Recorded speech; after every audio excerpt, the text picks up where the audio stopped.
Hey guys, welcome back to my channel. My name is Sarah Holly and I am in Florida. I've been here for a few days now, and so since I've been spending pretty much every day by the pool, I figured I'd shake it up a little bit and do a poolside Q&A. I've never done one of these on my channel, so I figured it would be nice to have in case you want to know a little bit more about me. So I threw out on my Instagram what questions people might have, and I have screenshotted ones that I think would be kind of fun. So the first one that I'll start with, which I feel like is just a good basic, is why did you want to start a YouTube channel? The main reason I wanted to start a YouTube channel is because I have watched it for as long as YouTube has been around, like early YouTube days, and have always thought it was so fun. And if you haven't seen my kind of first video, I'll link it so that you can see it, because it helps explain kind of some of that genesis too. But essentially it's one of those things I've always thought would be fun and never did because I was too scared, or because I didn't want to prioritize it, or because I knew I didn't know how, or whatever. And I just got to the place where I realized that was a bad reason to not do something that I wanted to do or that would be fun. And so I decided one day to just go for it. And I am really glad that I did, because the engagement that I've gotten so far from people that I have fallen out of touch with or just don't talk to as often has been really fun to kind of reconnect in that way. But also I've been so encouraged by the people that know me really well that this is a natural fit for a hobby, and just have been so nice about encouraging me on trying something new and just doing something for the sake of it. Anyway, that's the answer number one. Also, I'm wearing this hat because I'm already burned on my face, but does anybody else get Princess Diary vibes from this bucket hat? I don't know why this specific, or why it on me gives me Princess Diary vibes, but it does.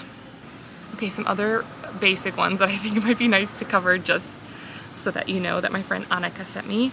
She asked, how old are you and where are you from? I am 27 and I am from Michigan. I did not grow up, I'm not always from Michigan. I was born in Minnesota and moved around a bunch of different places, and then ended up in Michigan in middle school. But I still consider myself from there because I lived there longest of anywhere in my life. And then a few more she asked are, when are you getting married and who is your fiance? So I am getting married in June, and I'm getting married to a man named Jonathan. We met online. Maybe later we can have that be, I don't know if that was asked or not, but that would be a good question to answer, how we met.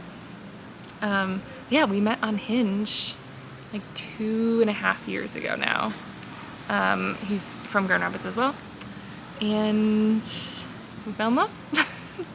That's the story. No, just kidding. There's a lot more to it. Someday we'll share. All right, let me look at some other questions. Okay, my friend Rachel De Silva is hilarious and comes up with the best questions. So she said, if you had a party and all your favorite people were there and you get to make a grand entrance, which song would you play when you walk through the door? So it's humorous that she worded it that way, because is that not literally my wedding?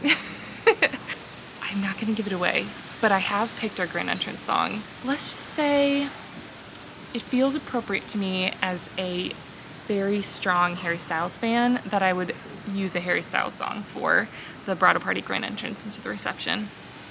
So that's all I'm gonna say. You can guess which song you think it is below. All right, dream concert, dream venue. I'm gonna answer that because it goes very close to what I just mentioned. I would love to go to another Harry Styles concert. I went to his first tour and it was amazing, but I feel like he's really grown into himself more, and so that would be incredible. Going into Love on Tour would have been amazing, but I just couldn't justify the cost of it. So maybe someday. I would love to go to a Johnny Swim concert at Red Rocks. That would be so beautiful in every way. So I think the non-stereotypical answer would be a Johnny Swim concert at the Red Rocks Amphitheater. Would just be incredible.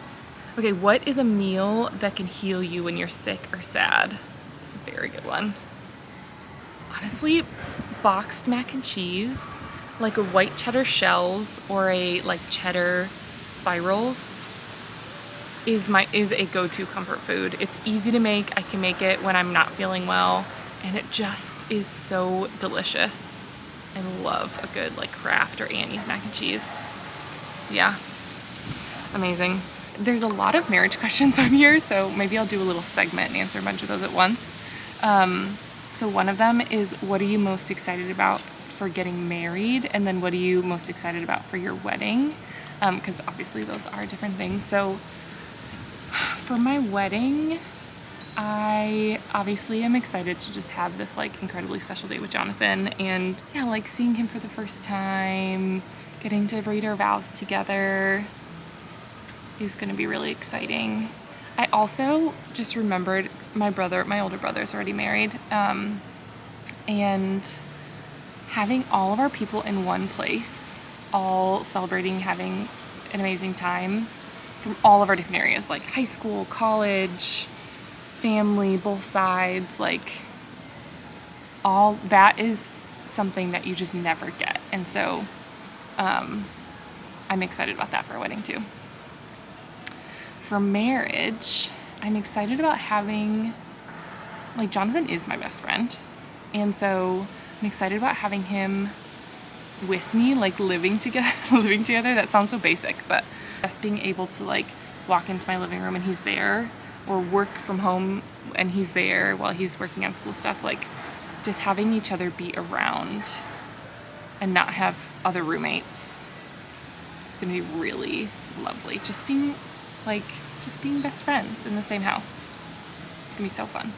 Okay, where are you going on your honeymoon is one of the questions. We are going to the south of France for a little under a week. We're going to a little like hotel resort kind of thing outside of the city of Ramatuelle, France. It's like on the Riviera, which is going to be incredible on the Riviera, as if that's like a casual thing. It's very much not a casual thing. And then we're going to spend a couple days in Paris and do kind of the touristy thing towards the end of it, because Jonathan's never been to Europe, so and obviously hasn't been to Paris, so it would be so fun to be able to go and like eat at a fancy restaurant and go to the Eiffel Tower and see the Louvre and like all like touristy things, because I think at that point we'll be ready to have a little activity and just do something still incredibly romantic, which is being in France. So that's gonna be so fun. Last question before we move on from wedding questions is, what is your favorite part of wedding planning so far? And I have really enjoyed wedding planning. So Jonathan and I got engaged last summer and knew we were going to get engaged months and months and months before that. And so I've had a lot of time to mentally plan and mentally get ready. And so the engagement process and the planning process has not been stressful. I plan things for a living. I knew that wouldn't be stressful, which I'm really grateful for. There's been hiccups, but for the most part, it's been really smooth. I've just really enjoyed being able to design and be creative and play with color and florals and the organization and the feeling, and kind of design this experience for people. Okay, I'm back. My computer overheated. Apparently it doesn't love the sun as much as I do, but that's okay. We can keep going from here. Finishing up my last question, in general, the thing I've loved the most is getting to be creative, playing with color, and also getting to kind of problem solve ways to have my vision come to life on a budget. And just everybody being so encouraging and exciting for me. This is not wedding planning specifically, but just the wedding planning process. People being so kind and helpful and like asking me questions about it and all that stuff has just been very sweet. So that I think has been my favorite. All right, let's move on from some wedding questions, shall we? Okay, I'm gonna do some rapid fires again for my friend Rachel. Guilty pleasure show or movie is honestly YouTube. I'm always watching YouTube. I'm currently watching through all the old videos of a YouTuber named Hannah Elise. She lives in New York and she has a really great editing style. She's been filming for years, and in a lot of ways I'm very inspired by her and would love to produce content similar to hers. but in my own way. So I'll link her down below. I absolutely recommend you watching her stuff. She's really good. And so that would be my guilty pleasure. Movie is probably something rom-com, like How to Lose a Guy in 10 Days, or She's the Man. Again, guilty pleasure. Leap Year, stuff like that. Mountains or ocean? Easy one to answer right now. Definitely ocean. Pet names for me and my significant other.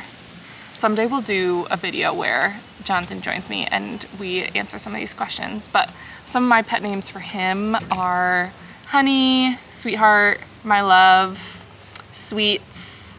We got Sweets, there's a fun story behind that. Gorgeous, I call him Gorgeous because he's gorgeous. If I had to own an exotic animal as a pet, what would it be? If it could be fully domesticated and actually act like a dog, probably a lion or like a tiger. Or a zebra if you could ride it. Like if I could ride a zebra like a horse, that would be pretty cool. Favorite restaurant I've been to while traveling?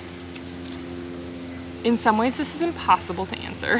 I feel as though restaurants that I've been to where I had some sort of encounter with locals or with the chefs or the staff are typically what I enjoy the most. Like there was a restaurant in Greece that I recently was talking about with a friend of mine named Mariah, who's going to Greece, and it was in Athens, and the chef came out, who I think was also the owner, and he was telling us all about our dishes, and it was so delicious. We were being so complimentary, and he brought us out these little like after dinner shots, but they like, just sipped them and then taught us about culture, and just had a really great experience there. And then there was also an experience in Rome where same thing, like the owner came out and talked to us. We just got to learn so much about like his life and his restaurant, and the food was delicious. So I'd say usually encounters like that end up being the most special when they're paired with really good food. Best thing you have learned in your 20s? That is a heavy hitter. It's from my friend Amber, whom I talked to earlier today, which was a joy. Best thing I've learned in my 20s? I think self-efficacy. I think that means what I think it means. Give me a second to look it up. Okay, I looked it up. Self-efficacy is the belief we have in our own abilities, specifically our ability to meet the challenges ahead of us and complete a task successfully. It is related to our sense of self-worth or value as a human being, and is often compared to terms like confidence, self-esteem, optimism. So anyway, I guess to sum that up, I think something that I've learned in my 20s is my capacity for things. Like, I think I've always had some level of self-confidence. Like, I've always been a generally confident person, but not necessarily always in the most grounded way. Like, I think sometimes I use confidence to compensate for insecurity. And no, let me rephrase that. I definitely use confidence to overcompensate for insecurity or a lack of confidence and belonging, maybe. But I think in my 20s, I've come into my own in having done and accomplished a lot of things that I just never expected myself to be able to do, or, you know, surprise myself by which the ease or comfort or joy I would get out of something.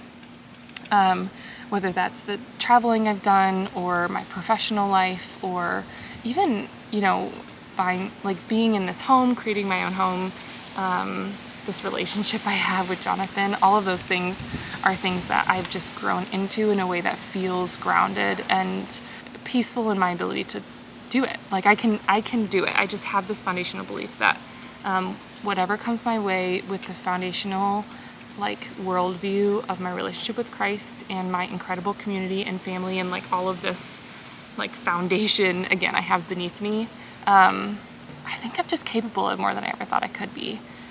And being able to live into that in a way that feels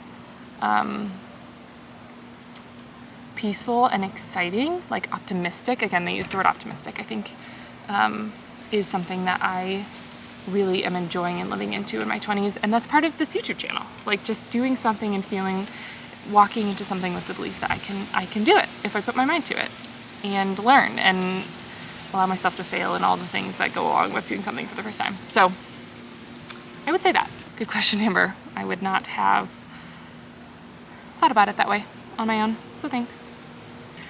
All right, last question is a book recommendation, okay? I will end with this. Jonathan's dancing behind the camera for me. And I'm gonna give you a few because they're so good. Maybe someday I'll do a book video, but Brene Brown is amazing. I buy Daring Greatly and just give it out like candy. I think it is so good. If you have been in my life and talked about courage or vulnerability or just looking for a new book, I've probably recommended or just given you one. So highly recommend that. One Way Love by Tulian. I can't pronounce his last name. I will link that in the description as well. That book changed my perspective on grace and on even like my relationship with God, which is a really profound thing to say, I think, but I would absolutely recommend that book. Getting Things Done by David Allen, for any professional or anyone in the working world, or even someone that wants to be more organized, that is the book for you. It's not like strong business theory. It's just how to organize your life in a way that allows you to keep track of things you need to do and prioritize them well, essentially, and just feel more on top of your life. So highly recommend that book. You don't have to implement everything, just like pieces of it. Atomic Habits is another one that you could put into that category. So there you go. 4 books for your recommendation, kind of a like anybody should read, a Jesus book, and then a business book. So there you have it. Thanks for doing this with me. This was a spontaneous little activity for us, but I thought it would be fun. I hope you enjoy. I hope you learned a little bit more about me. If you have any other questions that I didn't answer, or you have new ones as I've been talking, put them in the comments below or store them up because I'm sure I will do more Q&As in the future. I hope you've had a really good week, and I will see you on Tuesday. Bye.